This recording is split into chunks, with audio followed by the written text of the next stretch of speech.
Ya anak-anak, kita hari ini akan belajar tentang kisah Nabi Ayub alaihissalam. Nah, nanti akan ada teman kita yang bermain peran ya.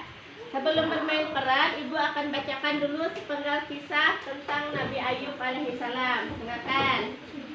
Nabi Ayub alaihissalam adalah seorang hamba Allah yang soleh dan memiliki harta kekayaan yang berlimpah ruah. Berlimpah ruah itu apa artinya? Banyak. Nah, semua jenis hewan ternak beliau miliki. Ada sapi, ada domba, ada unta, dan lainnya. Beliau juga memiliki tanah yang sangat luas dan istana yang indah. Meskipun dikaruniai harta berlimpah, Nabi Ayub alaihissalam sangat dermawan. Dermawan itu apa? Dermawan itu baik hati, suka menolong, nggak pelit, suka membantu, suka sedekah. Itu namanya dermawan. Harta kekayaan selalu disedekahkan untuk membangun masjid dan menyediakan hidangan kepada fakir miskin. Fakir miskin itu apa? Orang miskin. Iya, orang miskin. Kurang mampu. Tidak punya ya. Nah, gelar hamba Allah yang bersyukur sangat tepat diberikan kepada Nabi Ayub alaihissalam. Mengapa demikian? Karena beliau itu banyak memanjatkan rasa syukur kepada Allah Subhanahu wa taala atas semua rezeki yang telah Allah Subhanahu wa taala titipkan kepadanya. Pada malam hari, beliau tidak pernah lalai untuk bertasbih kepadanya. Sedangkan di siang hari, selain mengelola hartanya, ia selalu bersedekah kepada fakir miskin dan mengajak manusia untuk beriman kepada Allah Subhanahu wa taala. Nah, bagi Nabi Ayub alaihissalam, melimpahnya harta kekayaan yang merupakan karunia sekaligus cobaan dari Allah Subhanahu wa taala. Harta memang bisa menyilaukan mata batin bagi si empunya. Si empunya itu apa? Bagi yang punya. Namun itu semua tidak berlaku bagi Nabi Ayub alaihissalam. Beliau tetap berlaku sebagai hamba Allah Subhanahu wa taala yang beriman.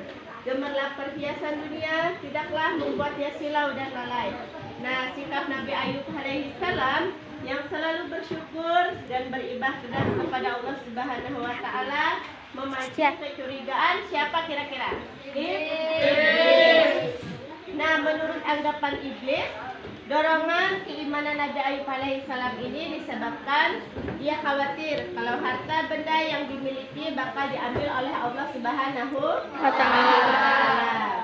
Nah, kemudian iblis dikaruniai rasa dengki menyala-nyala terhadap sikap Nabi Ayub yang selalu bersyukur dan memuji kebesaran Allah Subhanahu wa taala. Karena kebenciannya memuncak, iblis ingin memorak-porandakan. Nah, memorak-porandakan itu apa maksudnya? Menghancurkan keyakinan agama Nabi Ayub alaihissalam. Iblis pun menghadap Allah dan memohon kepadanya. Nah, iblis, siapa yang berperan sebagai iblis? Maju ya. Ya, sini ya, balaslah. Ya.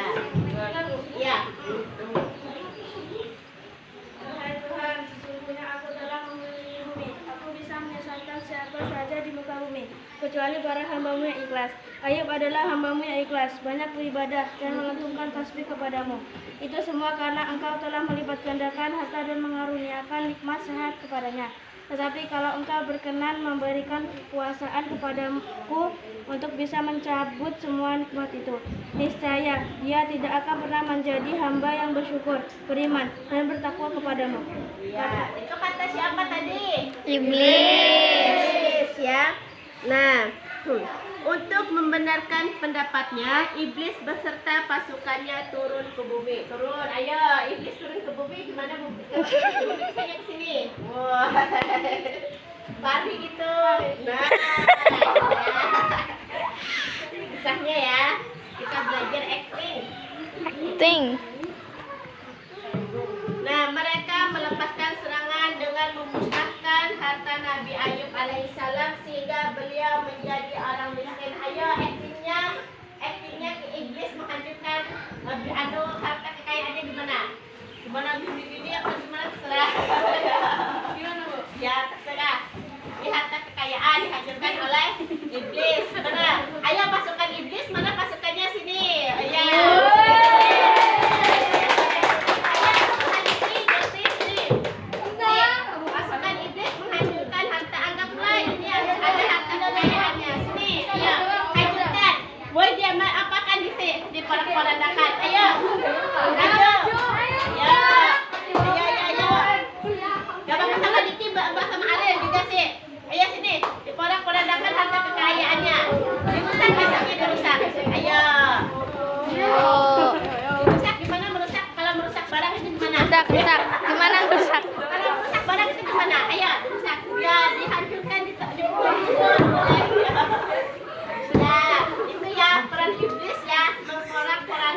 Miskin. Nah, kemudian sehingga Nabi Ayub menjadi orang miskin, dimulai dengan membunuh binatang ternak. Nah, binatang ternaknya tadi semuanya mah apa aja binatang ternaknya tadi ya? Sapi. Unta dan lain-lain masih banyak ya. Disusul kemudian tanah tempat Nabi Ayub bercocok tanam dikeringkan. Tahu nggak tanah bercocok tanam itu apa? Tanah perkebunan yang biasa untuk menanam itu. Kemudian sehingga tidak bisa ditanam, bahkan istana tempat tinggal Nabi Ayub dirobohkan, hancur.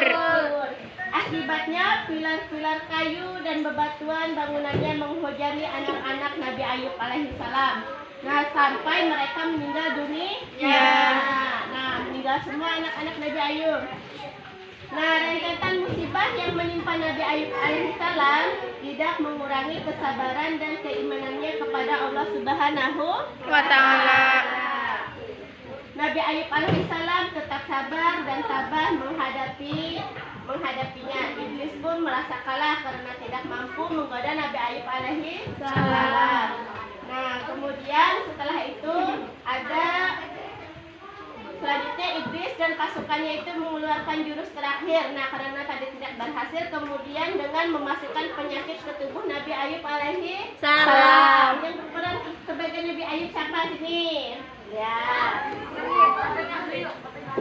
Sini Nabi Ayubnya kisahnya ya. Nah, saat itu Ayub sedang berada di luar masjid menundukkan diri kepada Allah Subhanahu wa ta'ala. Berarti artinya itu duduk Berdoa. menjalankan doa. Ayo, gimana? Pada sini, pada sana ya, boleh pada Sana. aja. Duduk. Silo. Bersujud itu kakinya nggak bersila ke belakang. Nah, ya tangannya gimana tangannya? Sedang memanjatkan doa kepada Allah. Iya. Gini loh, lebih tinggi gini loh. Nah, iya. Nabi Ayub ya. Nah, Nabi Ayub berada di masjid sedang menundukkan diri kepada Allah Subhanahu wa ta'ala dan masih bersyukur Nabi Ayub atas semua bencana yang menimpanya. Ketika iblis mendengarkan bisikan Nabi Ayub tersebut, ia semakin geram. Geram itu apa artinya? Marah ya, semakin marah, semakin murka. Didatangilah Nabi Ayub dengan membawa penyakitnya. Akibatnya seluruh Nabi Ayub dihinggapi oleh penyakit yang sangat berbahaya, terasa perih dan menyiksa tubuh. Ayo kisahnya iblis datang kepada Nabi Ayub memberikan penyakit. Ya. Kesini Nabi. Maju aja. Diberikan gitu. Penyakit yang sangat luar biasa.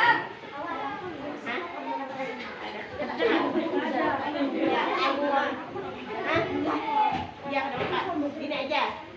Ya. Dah gitu. Ya. Nah, tadi Nabi Ayubnya sudah dikasih penyakit oleh siapa? Iblis. Nah, karena penyakitnya yang berbahaya, kaumnya enggan menemui Nabi Ayub alaihissalam. Bahkan mereka menyuruh Nabi Ayub untuk menempati rumah khusus yang jauh dari mereka. Berarti Nabi Ayub diusir. Ayo Nabi Ayub diusir. Siapa yang mau usir Nabi Ayub dari sini? Ya boleh. Nabi Ayub diusir dari tempatnya ya. Pindahkan ke sini. Tidak apa-apa, diangkat aja ditarik ya. Tidak apa-apa. Nabi Ayubnya ditarik kalau karena penyakit tadi ya. Akhirnya diasingkan. Ya. Ya. Nabi Ayub diasingkan.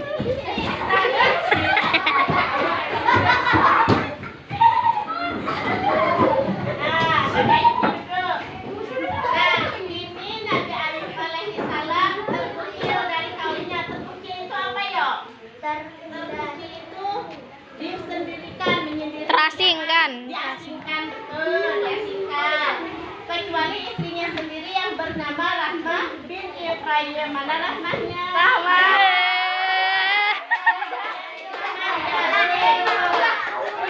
Sapa Rahimah. Ayo sini Rahmah. Kita pegang dulu tak benarkan hidung.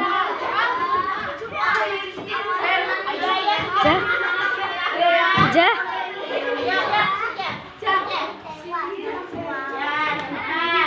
Ini Nabi Ayub ya.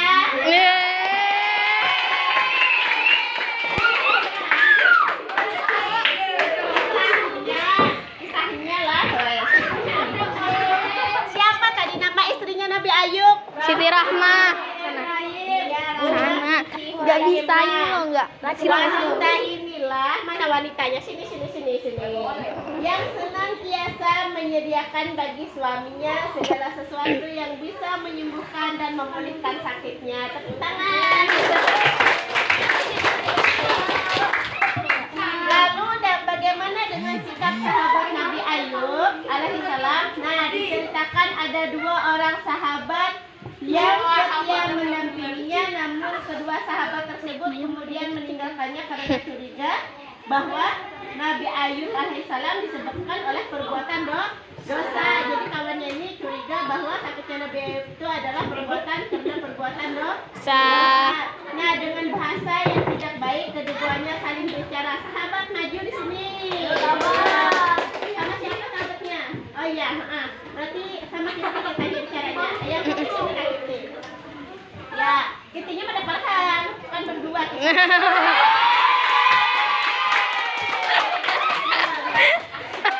Dengarkan, sahabat berkata. Aku menduga bahwa Ayub telah mengajarkan dosa sangat besar yang tidak pernah dilakukan oleh seorang pun di dunia ini. Apa alasanmu berpendapat demikian? Buktinya, telah lama musibah menimpa Ayub, tetapi ia tidak lekas sembuh. Iya. Nah, akhirnya oleh karena seperti itu maka kedua sahabatnya sepakat untuk tidak lagi mendampingi Nabi Ayub. Ayo kita tinggalkan Nabi Ayub gitu. Ayo. Sorry dek, sakit. Maaf ya. Nah, sahabatnya pun pergi. Nah, sudah jatuh tertimpa tangga pula. Nah, begitu kata peribahasa yang sesuai dengan keadaan Nabi Ayub alaihi salam. Sudah sakit, ditinggal kedua sahabatnya. Nah, istrinya pun pergi meninggalkannya. Tinggalkan. Katanya tinggal satu istri yang setia katanya. Iya ini, makanya istrinya pun akhirnya pergi meninggalkannya.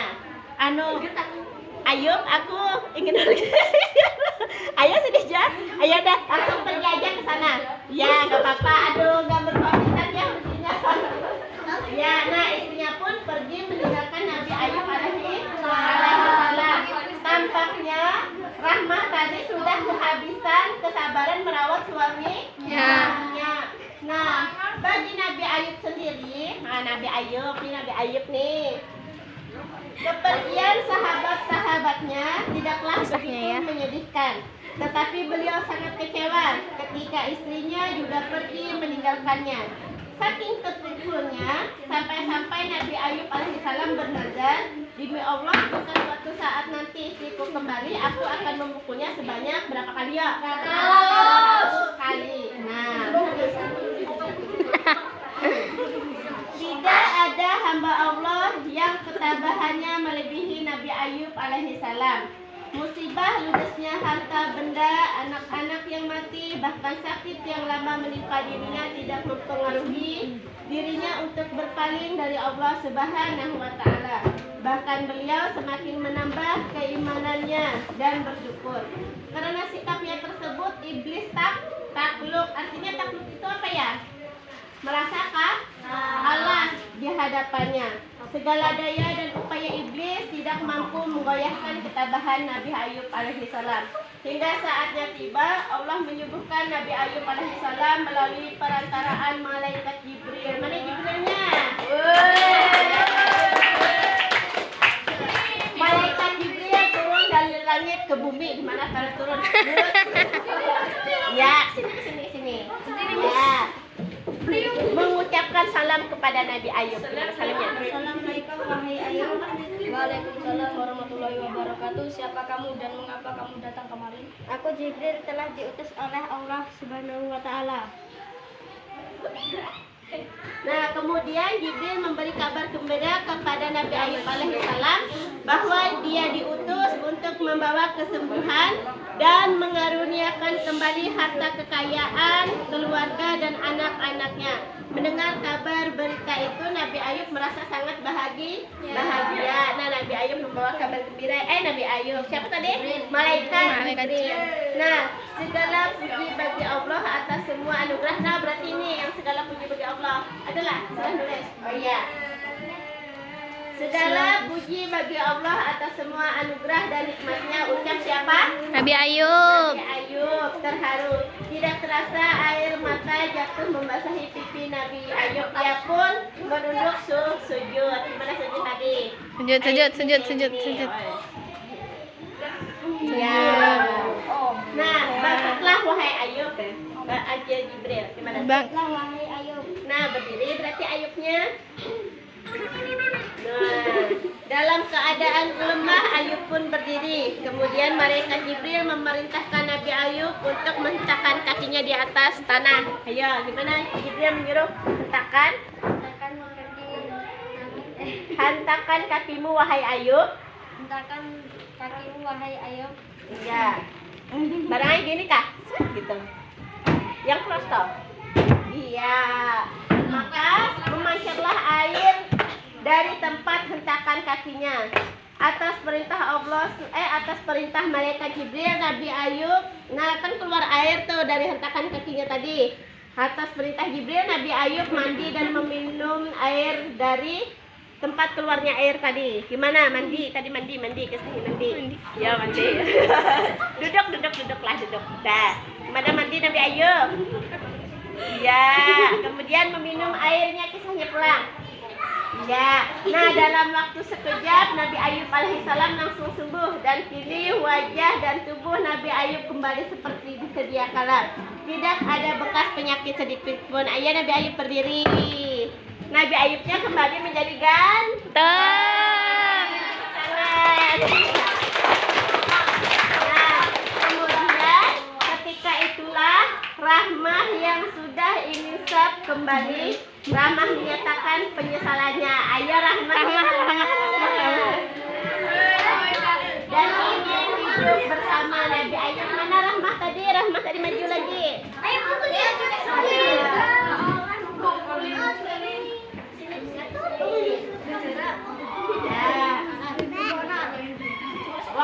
Bilangnya gini, wahai Nabi Ayub.